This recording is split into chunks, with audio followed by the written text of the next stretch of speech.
You said a strong control over the secret services. In Romania, we have a civil control that it's inside the parliament. There's a commission that controls the National Secret Service, but many of us look at it as if it is a joke. I mean, there is no real control over this National Secret Service.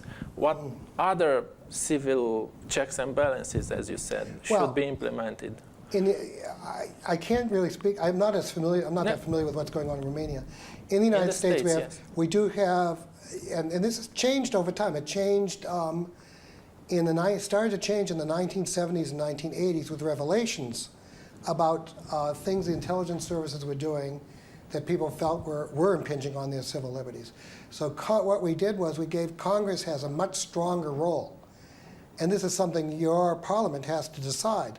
The parliamentarians have to have a stronger role, create new laws, create new committees where they can bring heads of intelligence agencies in front of them, both, sometimes in secret because they don't want to reveal secrets in public, and say, look, you've done X, Y, and Z. Why are you doing it? Please explain it to us. And here's the laws, or we're going to create a new law. It requires a very active parliament and a very active citizenry to ask for that. And we've learned to live with that in the United States. And we see that all the time. And Congress has a very, very strong role, especially in the last 10, 15 years, or 20 years certainly, in terms of oversight, is what we call it. And the way they do oversight is a couple of different ways. They will have committee hearings, and will bring you up. You're the head of an agency, bring you up, and will beat you over the head with a baseball bat, or at least a proverbial baseball bat. The other part of it is that that the Congress and your Parliament has control of the budget. And sometimes we'll say, you can't do that, we're not going to give you any money. And if you use money for this, that we say we don't like, we're going to, fire you. Or, start a civil case against you. So, I mean, that's what you need. As citizens, a strong, and I think it's been good for the intelligence agencies in the United States. And, we talk back and forth between intelligence agencies and Congress and our executive branch, the presidency, how to deal with this. You mentioned NSA, and how did it get to this? The Snowden leaks showed that the NSA was, just spying sometimes on American citizens, and that the judicial and civil control was almost non-existent. How did it get to this? My sense, look, to be honest with you, I'm not an expert on Snowden. I will tell you that my sense is a lot of what Snowden revealed was technically legal, a lot of it. But what happens is, as you're looking at foreigners, and the National Security Agency is allowed to look at electronic intercepts from foreigners. Sometimes Americans will get swept up in it. But there are laws also saying what you can and can't do. What the problem with what Snowden revealed was that the NSA was doing a lot more than people understood.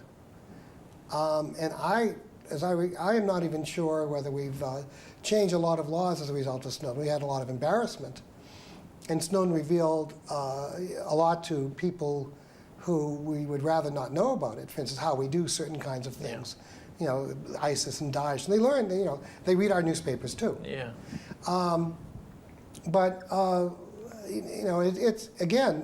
It's we have to decide how much we're allowing our agencies to do to protect our liberties, and we have to. And if they go too far, then we will shut. And I think we have shut down certain programs, and said you can't do it. Mm-hmm. Yeah. But I am not an expert on the NSA, so I have to tell you that right now. Okay.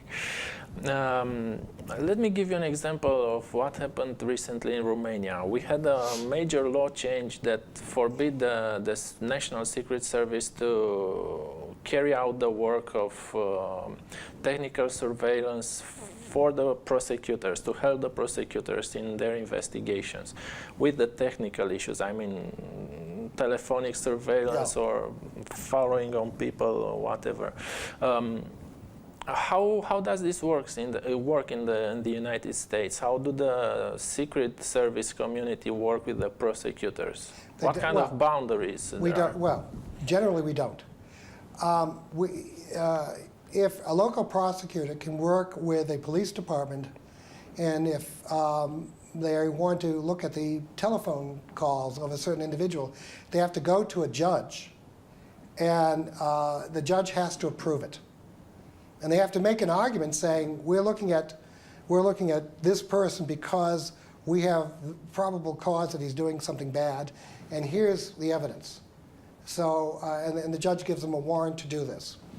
The FBI, which is both an intelligence agency and a law enforcement agency, yes. does the same thing. They will go to a judge in cases where they're investigating, and they'll say, we want to do a telephone intercept on this person because we believe is involved in criminal activity, but it has to be approved. And you simply can't in the United States do that kind of investigation without legal approval. And cases have been thrown out because they say, hey, the warrant was defective. Or they even to search somebody's house in the United States, you have to have a warrant that says, we believe some illegal activity is going on in this house. Now, there have been cases thrown out of court because the warrant was regarded as not good for whatever reason.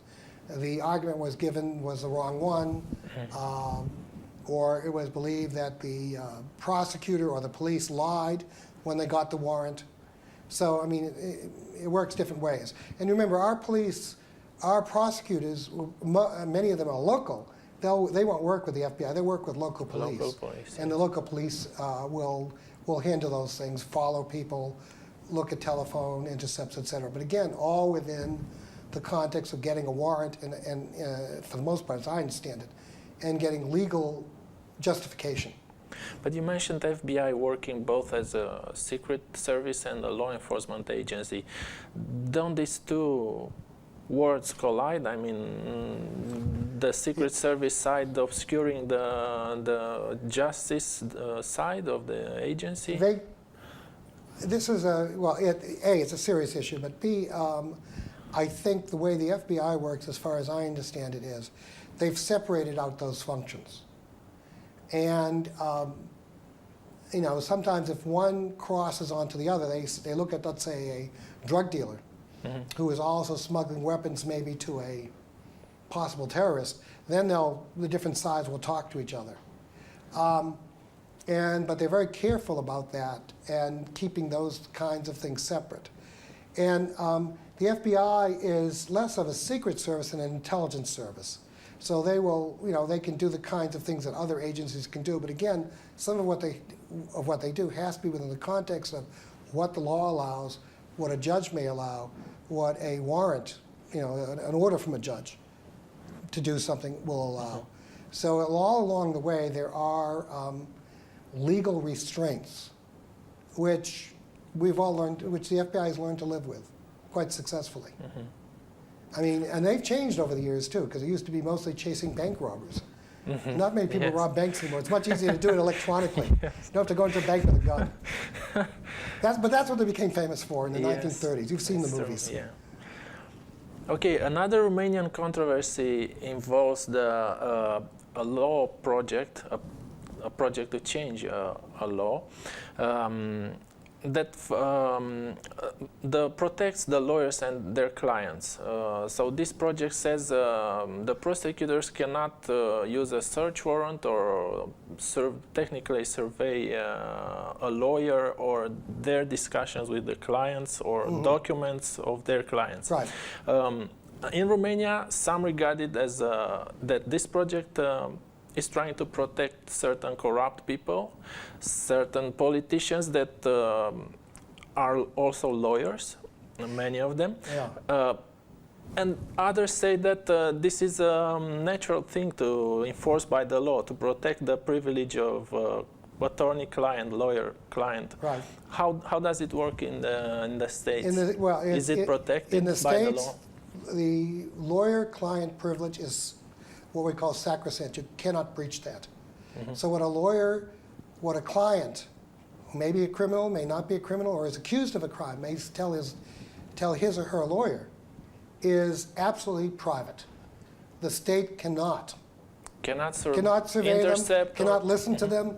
I mean, this is one of the, if the state does, the case would be thrown out of court. And we've had this privilege basically coming through English law into the United States. And it's been reinforced over the years. And so what a client tells his attorney, the state can't interfere with that in any way. Can't listen, can't look at emails, unless in the rare case they believe which is I think very rare, in which they think the lawyer himself or herself may be committing a crime. Maybe committing a crime, but then they have to have proof of that to get a warrant to listen. So it's very rare. In the United States, this is something that it's not even an issue in the United States. Everyone understands this. And if you've ever watched American television cop shows, this is pretty standard stuff, you'll see. Yeah, now, if you do it differently here, I understand it, but Yes, I remember some cop shows where the criminals hid the incriminating evidence at their lawyer's office or computer, and then the law enforcement agencies couldn't search for it. That's right.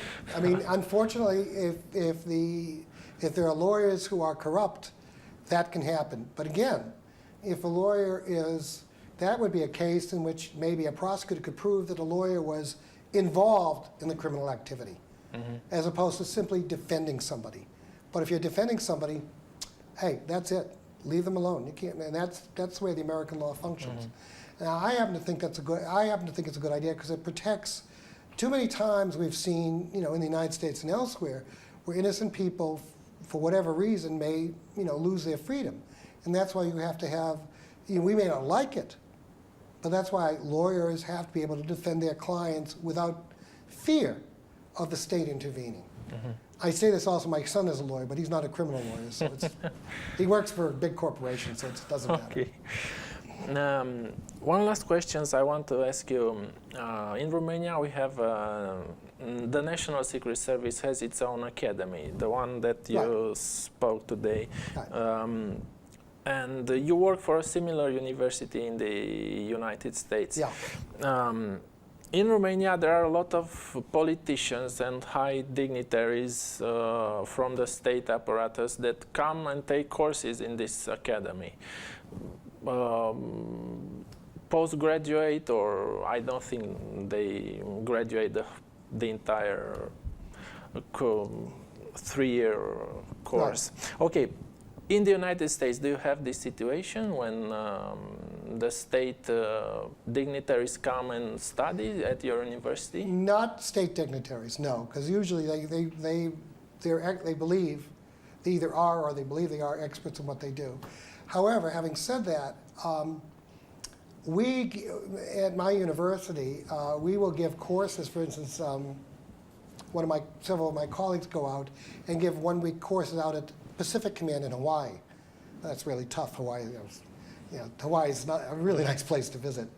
And they'll give a course there for the analysts there on for example, China.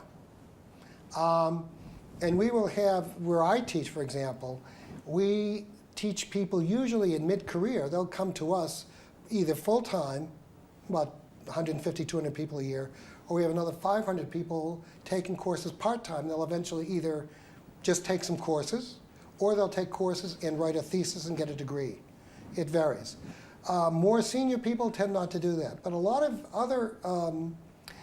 of large agencies have their own training program where they give specific courses on issues. Senior people tend not to take those, but that's just the way it is. I don't know Romania is unusual in that respect. So, that's what I was asking you. The politicians essentially don't come to your university to take courses. No, not the politicians, no. What we do, for instance, in January, the Obama administration will leave and a new administration will come in, whatever that will be, yes. Republican or Democrat. The individual, this is actually it's sort of interesting because I have a friend who was involved in this. When both candidates are named at their conventions, I think in August of this year, and then they run until November when they have the election. They are given the same kind of briefing President Obama gets, something similar, not everything, but very similar, that he gets from the intelligence agencies, or actually gets from the Director of National Intelligence. And once they're in office, once the president decided in November, and as that person develops his cabinet, and the secretaries of the various departments, heads of departments, ministers, you'd call them here, they are usually given a kind of overview of the intelligence agencies. And partly it's to let them know, look, this is what we can do, and this is what we can't do. Don't expect a miracle, but don't expect as bad things either. And here's the good stuff we can do, here's our limitations. And to have them understand, if they ask the right question, we may be able to give you a useful answer.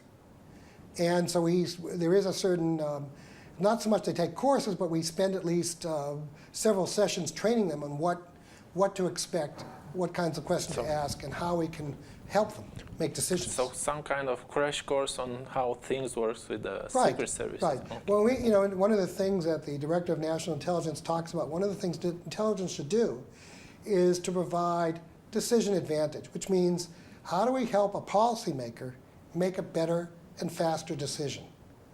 But in order to do that, we try to at least help the policymaker when they first come in, let them know what our capabilities are. The problem is, as administration is in power, new people come in, they may not all get the same training, but that's one of the things we have to sort of deal with. And we try to help people understand what we do as we go along. Okay. Thank you very much, Professor Shapiro, for your time.